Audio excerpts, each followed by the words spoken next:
Merci d'être présent pour cette table ronde. Nous avons devant nous une bonne demi-heure au cours de laquelle vous pourrez poser des questions à nos intervenants. Je vous les présente.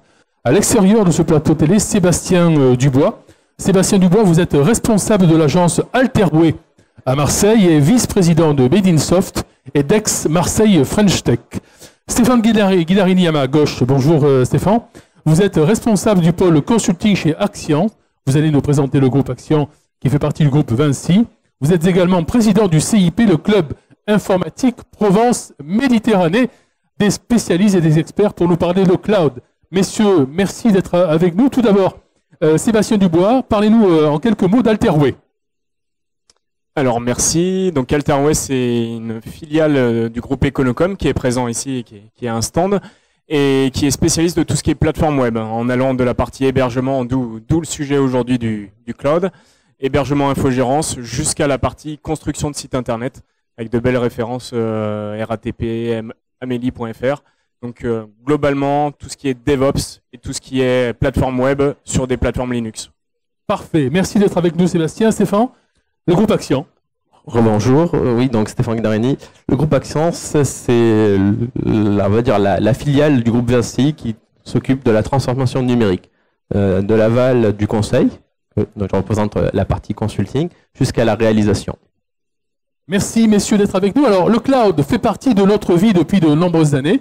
Vous l'utilisez sans doute en ce moment si vous êtes sur votre téléphone portable, même si le réseau laisse à désirer à la bibliothèque Méjane. Alors le cloud, finalement, Stéphane, en quelques mots, très très rapidement, d'où il vient, depuis quand l'utilisons-nous? Alors le cloud, ça fait maintenant quelques années, on va dire, pour le grand public, c'est 5-6 ans, avec l'explosion des smartphones et des applications mobiles. Pour nous, dans le domaine de l'informatique, on peut penser dans les années début 2000. Début 2000. Début 2000 avec deux facteurs qui sont arrivés, c'est la virtualisation, donc où on a dissocié la partie matérielle de la partie applicative, mais je crois que Sébastien va en parler aussi, toute la partie haut débit, donc l'accès à Internet qui s'est généralisé avec des vitesses qu'on ne connaissait pas jusqu'à présent. Merci Stéphane. Donc, Sébastien, finalement, c'est grâce à ce fameux haut débit qui date d'il y a quelques années, vous allez nous dire, que nous utilisons le cloud toute la journée sans le savoir parfois. Hop, merci. Avec un micro. Ce qu'il faut voir, c'est que finalement, c'est surtout l'externalisation. Après, les technologies ont un petit peu évolué, mais ce qui a fait l'avènement du cloud et le fait qu'on externalise la majorité des données et maintenant des applications, c'est effectivement le fait que sur les smartphones ou au niveau des réseaux d'entreprise, on a eu du haut débit et ça permet d'avoir des données à l'extérieur de la société et d'avoir une latence réseau et aussi bonne que sur un réseau local. Donc plutôt que de devoir gérer en interne dans l'entreprise les problématiques d'électricité et de gestion de 24/24, le fait de mettre ça en data center, c'est ça qui a permis l'avènement du cloud et de l'externalisation. D'accord, vous venez de citer un mot, data center. C'est une des clés de la compréhension du sujet. Finalement, lorsque nos données sont stockées, elles sont bien quelque part. Vous venez de citer le data center. Expliquez-nous comment ça marche, en quelques mots. Alors effectivement, on dit cloud, nuage, et on ne sait pas où sont les données. Dans tous les cas, elles sont au niveau d'un data center, plus clairement plusieurs data centers, parce que le cloud apporte surtout la partie haute disponibilité. Donc les infrastructures qui ont été mises en place sont basées sur des centres d'hébergement, un data center effectivement en anglais, qui ont justement plusieurs inductions électriques qui sont à la fois en termes de réseau électrique et réseau internet, totalement, on va dire, en haute disponibilité et ce qui est difficile à faire au niveau d'une entreprise, et c'est vraiment ça qui est apporté. Donc, et qui sont répartis géographiquement dans différents lieux. Parce que ça reste un point important, cette notion de positionnement géographique vis-à-vis de l'utilisateur final qui va télécharger les données. Très bien, donc voilà le cadre posé. Nos données, vos données sont en permanence stockées quelque part. Alors on l'appelait le cloud parce que c'est sans doute une notion positive, mais elles sont bien quelque part dans des data centers, qu'ils soient en France ou à l'étranger. Alors Stéphane, juste un petit complément par rapport au data center. Et là, on va prendre aussi la casquette local, territoire local. On a la chance sur ce territoire d'avoir plusieurs data centers qui vont permettre de faire du cloud privé et aussi du cloud public. Et ça grâce aussi à on en a parlé ce matin, de l'arrivée des câbles télécom, les câbles sous-marins. Donc la Provence est un lieu important sur le numérique, sur le haut débit, grâce à ce positionnement. Et on a une floraison aujourd'hui, une multitude de data centers de quasiment de dernière génération sur nos territoires. Ça, c'est vraiment important pour la création d'emplois derrière que ça peut générer et toutes les applications qu'on peut y voir. Merci Stéphane pour cette précision. Donc, vous le savez, nous le savons, parce que nous lisons cela régulièrement dans la presse. Marseille et sa région est une véritable boucle virtueuse en matière de télécommunications mondiale. Et ça, on ne le sait pas assez, sans doute. Alors, merci de cette précision. Et vous avez aussi cité deux termes qui vont nous amener dans notre sujet, au cœur du sujet. Vous avez cité le cloud public et le cloud privé. Nous voilà donc aux portes du cloud hybride, qui est bien le thème de notre table ronde. Alors, qu'est-ce que c'est que ce machin, Sébastien? Alors, avec un micro qui marche. Le cloud hybride, la définition, c'est effectivement un mixte entre le cloud privé et le cloud public. Du coup, j'ai tout dit et j'ai rien dit. Pour résumer, le cloud public, vous connaissez très certainement, c'est effectivement les clouds de type Amazon Web Services, Microsoft Azure, Google Cloud. Donc, c'est des clouds qui sont opérés par de gros acteurs et qui sont derrière utilisés par une multitude de sociétés. Donc, c'est des clouds qui sont mutualisés, pour utiliser un terme peut-être plus connu. Alors que le cloud privé, pour faire le parallèle, c'est plutôt des clouds qui sont dédiés, c'est-à-dire qui sont mis en place spécifiquement pour une société ou un organisme et qui sont dédiés en termes de ressources à cette société, qui possède les serveurs sur lesquels se base ce cloud. C'est en quelque sorte avoir son propre cloud. Tout à fait. C'est bien ça. Alors, Stéphane, qui peut se payer son cloud et comment ça marche? Alors, qui peut se payer? Aujourd'hui, tout le monde, parce que ça s'est quand même banalisé, et notamment l'arrivée du cloud public. En fait, le cloud hybride, ça n'existe pas comme technologie. C'est un conglomérat de solutions de cloud public et privé. Donc ça, voilà, il faut déjà se dire ça. En fait, ce qui est aussi, c'est une façon d'aller vers le cloud public. Généralement, et on est revenu un petit peu en arrière sur les data centers avant, on avait tout ça dans les entreprises, on avait nos propres salles informatiques, nos serveurs, on a commencé à virtualiser, donc ça, globalement, c'est du cloud privé. Et petit à petit est arrivé les GAFA qu'on connaît, et tous les services, toutes les applications que vous utilisez, Uber, Airbnb, et eux, ils se sont plutôt axés sur du cloud public. Pourquoi? On en reparlera tout à l'heure, rapidité et élasticité. Donc le cloud hybride, c'est une façon d'utiliser le meilleur des deux, et surtout de passer du cloud privé au cloud public, parce que grâce au cloud public, on a quand même facilité, banalisé, rendu le service plus accessible, moins cher. Aujourd'hui, la messagerie, pour quelques euros par mois, on peut avoir des capacités de stockage qu'il était imaginable d'avoir ça, même en entreprise, en cloud privé. D'accord. Sébastien, un complément sur ce que vient de dire Stéphane? Oui, c'est difficile de résumer parce que dans le terme de cloud, finalement, il y a des sous-clouds, on va peut-être pas rentrer dans le détail aujourd'hui, mais entre juste une vision de machine virtuelle finalement, ou la notion de vraiment software as a service, où là c'est je paye en tant à l'utilisateur, à l'utilisation le logiciel, c'est aussi des clouds différents.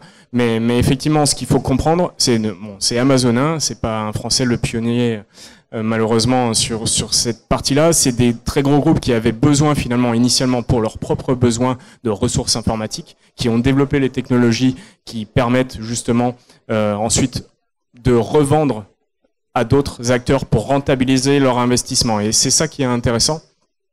Finalement, pourquoi le cloud public est utilisé, c'est qu'il n'y a pas de palier. Sur un cloud privé, on revient à faire un investissement initial justement sur les serveurs qui vont servir à faire le cloud privé. Donc il y a un palier, il y a un temps.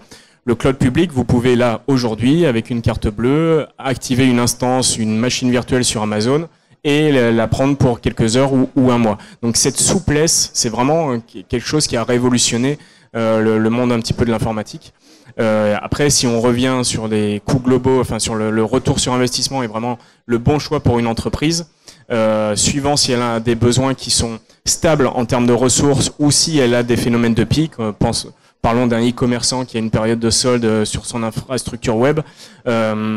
C'est là où il y a besoin d'avoir une réflexion sur comment j'utilise les clouds. Est-ce que j'ai intérêt à investir dans un cloud privé et utiliser temporairement du cloud public sur des instants de pic, c'est le rôle du DSI, c'est le rôle de l'organisation de faire ce choix-là. D'accord. Finalement, le critère de choix entre le public, le privé et donc l'hybride, ne serait-ce pas un sujet lié à la sécurité ou à l'exposition des données? Je vais reformuler la question, Stéphane. Est-ce qu'un cloud privé est moins exposé qu'un cloud public? Effectivement, oui. Sur le côté exposition, là, on peut dire que oui. Tout ce qui a pu se passer, tout ce qu'on voit dans la presse, le vol massif d'informations, notamment sur les usagers, ça c'est vrai grâce, ou à cause, on va dire plutôt, du cloud public. Mais si on imagine bien les solutions, si on intègre aujourd'hui des réflexions de sécurité by design, le cloud public n'est pas moins sécurisé que le cloud privé. Parce qu'avant, si c'est cloud privé, tout le monde quasiment pouvait y accéder au niveau de l'entreprise. Donc non, c'est pas forcément moins sécurisé. C'est plus exposé, oui, mais pas forcément moins sécurisé. D'accord. Sébastien? Oui, il y a plusieurs sujets. Moi, j'ai évoqué le sujet du coût, il y a le sujet de la sécurité, et après, il y a aussi le sujet de la confidentialité. On revient sur le sujet des données. On entend souvent, il y a eu des conférences sur le sujet du RGPD. Il y a aussi finalement la localisation et l'aspect juridique. Parce qu'il faut bien comprendre forcément que quand vous avez vos données qui sont sur un data center aux États-Unis via une entreprise américaine, le droit et la partie juridique qui s'applique aux données que vous allez déposer là-bas, en le sachant ou non, n'est pas le même que en Europe. Donc le Cloud Business Act aux États-Unis, le Patriot Act n'a rien à voir avec les obligations au niveau RGPD européenne. Donc c'est pour ça qu'il y a des opérateurs français qui ont aussi monté leur offre de cloud public. Donc je le schématise en disant cloud mutualisé. Bon, je vais forcément citer le cloud public d'Econocom qui s'appelle EconoCloud et qui est basé en partie sur un des data centers de la région qui s'appelle ASP Server. Et Orange l'a fait aussi. Enfin voilà, il y a même eu le gouvernement qui il y a quelques années de ça lancé un appel à projet pour justement avoir des clouds souverains, c'est-à-dire des clouds opérés et financés par l'État, où il y a cette notion où les droits européens et français s'appliquent sur les données. Parce que un des enjeux et un des risques sur les clouds, notamment dès qu'on est sur le software as a service, où finalement vous avez même des applicatifs que vous pouvez utiliser gratuitement sur vos smartphones et qui sont effectivement sur des clouds publics. Et finalement, pourquoi ils sont gratuits? Le vrai sujet, c'est les données utilisateurs qui sont utilisées derrière et qu'est-ce qui en est fait. Donc il y a ce sujet aussi données qui... D'accord, merci de ces précisions, messieurs. Avant que nous ne continuions sur les sujets de sécurité et de coût peut-être, avez-vous une question? Mesdames, messieurs, avez-vous des questions à poser à nos experts, Sébastien Dubois, Stéphane Guidarini? Pas de questions? Le nuage est clair? Bien. Alors, on revient peut-être au sujet de ce cloud hybride qui est encore une fois le cœur du thème de cette table ronde. Comment on orchestre tout ça? Comment, si on accède pour ces datas à un cloud privé et public, donc à un cloud hybride, comment ça marche? Comment je passe de l'un à l'autre? Comment on orchestre, puisque je crois que c'est le terme consacré, l'utilisation de ce cloud hybride? Qui s'y colle? Je peux. C'est un vrai enjeu, l'orchestration, et de faire passer des applications du cloud privé au cloud public pour X raisons, l'accessibilité via Internet, donc on va aller plutôt sur le public, des choses un peu plus sécuritaires, on va les laisser sur le privé. Donc ça c'est vraiment l'enjeu des directions des systèmes d'information, c'est d'avoir des outils qui vont permettre de piloter, d'avoir d'une part une vue sur son cloud hybride, donc des machines qui vont tourner sur le cloud public, d'autres qui vont tourner sur le privé, et c'est pouvoir facilement faire passer une application ou une machine virtuelle d'un monde à un autre. Donc il y a pas mal d'éditeurs qui se sont positionnés sur le sujet, et c'est le grand enjeu qu'on a aujourd'hui, parce qu'on commence à avoir des sociétés avec 400, 500, 600 VM, 1000 VM qui sont répartis sur différents clouds. Et voilà, en termes d'exploitation, ça commence à se complexifier. Est-ce que les entreprises françaises ou les éditeurs français sont à la pointe de ces sujets? Vous les connaissez ou pas? Sébastien? Malheureusement, pour l'instant, c'est encore les Américains qui sont très bien positionnés sur ce sujet-là d'orchestration notamment avec un gros éditeur autour de la virtualisation qui a sorti pas mal d'outils. Il y a quelques expérimentations en France, mais ça reste encore assez léger par rapport à ce qu'on peut voir du côté américain, malheureusement. Très bien. Sébastien, précision sur ces sujets? Oui, enfin, c'est à l'inverse, il y a quand même pas mal de projets où je pense que la maturité des solutions européennes et françaises va rattraper ce qui a été effectivement initié côté États-Unis. Là encore, pour la même raison que les premiers opérateurs de cloud vraiment mondiaux ont été américains, donc on a un petit retard là-dessus, mais qui va vite être comblé. Très bien. Alors, on a vu rapidement le cloud hybride. Si on revient à ce que disait Stéphane en introduction, il y a une quinzaine d'années, finalement, nous avions dans nos entreprises nos données, puis nos données se sont envolées grâce au haut débit. Aujourd'hui, on a le cloud hybride, on vient d'en dire les grandes lignes. Quelles sont les étapes de demain, messieurs? Demain étant sans doute vraiment demain. Qu'est-ce qui nous attend en matière de cloud et de données? Alors, sur la première question sur le cloud, je pense que le cloud hybride est un outil de transition. Quand on va aller naturellement vers du cloud public, comme on peut l'avoir aujourd'hui déjà sur la plupart des applications sur notre smartphone. Il faudra bien sûr se poser les questions et tout ça, ça sera géré autour de la donnée, de la sécurité de la donnée, pour respecter que ce soit le nouveau règlement de la protection des données personnelles. Mais pour moi, la tendance, petit à petit, c'est de sortir et d'aller vers du cloud public. C'est quand même la tendance qu'on retrouve chez la plupart de nos clients. Donc voilà, c'est juste, aujourd'hui, on est à la croisée des chemins et on va petit à petit aller vers du quasiment, à mon sens, du tout cloud public. Ça signifie, avant de laisser la parole à Sébastien, finalement que, en quelque sorte, nous acceptons que l'intégralité de nos données soit aussi stockée, traitée, voire utilisée par des clouds mutualisés, extérieurs, inconnus. C'est ça aussi le sujet pour nous, utilisateurs? On revient sur le sujet du contrat, où autant c'est difficile avec des acteurs étrangers, effectivement, d'avoir des contrats spécifiques. On l'a beaucoup plus sur des opérateurs français où il y a une capacité d'avoir contractuellement des engagements, que ce soit sur ces fameuses données ou sur l'évolution des répartitions des data centers.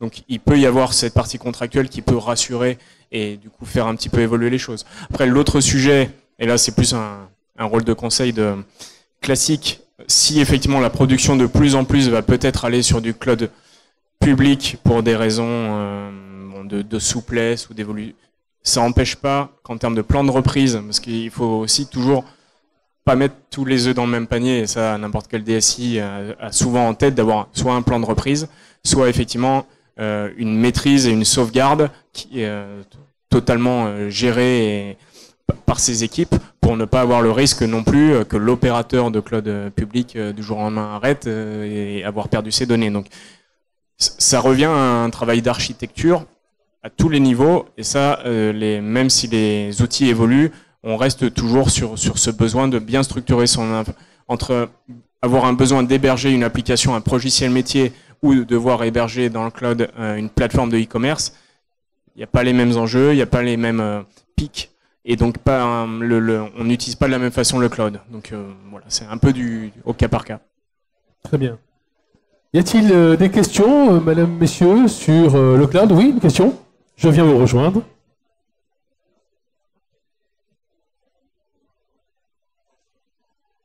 Bonjour.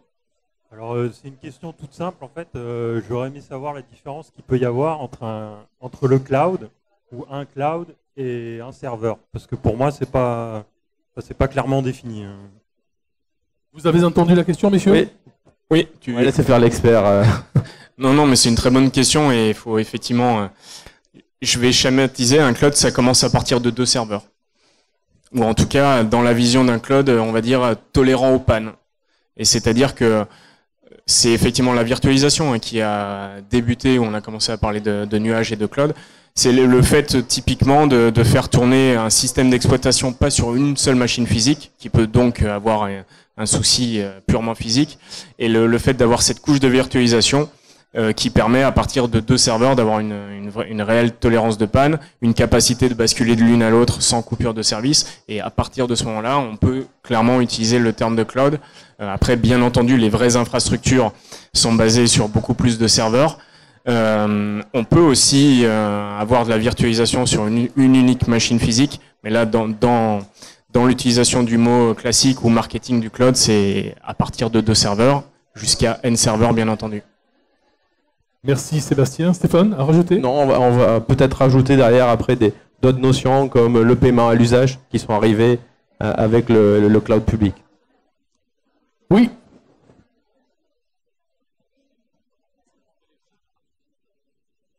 J'ai une deuxième question un petit peu dans le même genre. Je vois pas bien la différence entre public et mutualisé et privé et dédié en fait. Sébastien. Alors, l'exemple, c'est pour mettre en place un cloud privé pour une entreprise. Et, reprenons mon exemple très simple de 2 serveurs. Il va falloir investir initialement pour soit louer les 2 serveurs, soit les acheter, et surtout faire la mise en place technique du cloud en termes, la couche de virtualisation. Donc là, il y a un palier et un coût projet de mise en place. Alors que sur un cloud public, vous n'aurez pas ces étapes-là. La seule ligne que vous aurez, c'est j'ai besoin de 2 CPU, 4 Go de RAM, 100 Go de disque, et ça vous coûte tant à l'heure. Donc c'est la grande différence, la mutualisation est là-dessus. C'est-à-dire que vous n'avez pas de coût d'accès, il n'y a pas de palier initial. Vous payez uniquement aux ressources. Alors que sur un cloud privé, vous devez, même si vous êtes dans un cas je loue les serveurs, il y a le coût de mise en place et il y a le coût ensuite de maintenance du système qui n'est pas mutualisé, qui est dédié puisque vous avez un cloud privé. Vous avez une adresse Google, par exemple. Donc Google, c'est un cloud public qui est par essence même mutualisé. Alors, il va stocker l'information sur l'ensemble des serveurs et il va le répartir entre l'ensemble de ses abonnés, donc des millions, voire des milliards d'abonnés. Il va répartir, il va mutualiser cette infrastructure pour desservir l'ensemble de ses utilisateurs. Donc c'est pour ça qu'on parle de mutualisation. Merci Stéphane, merci Sébastien. Y a-t-il une autre question pour nos spécialistes du cloud? Non? Pas de questions? Eh bien, messieurs, il ne me reste plus qu'à vous remercier. Sébastien Dubois, Stéphane Guidari, merci. C'est nous. Et bonne fin d'après-midi. Mesdames, messieurs, merci.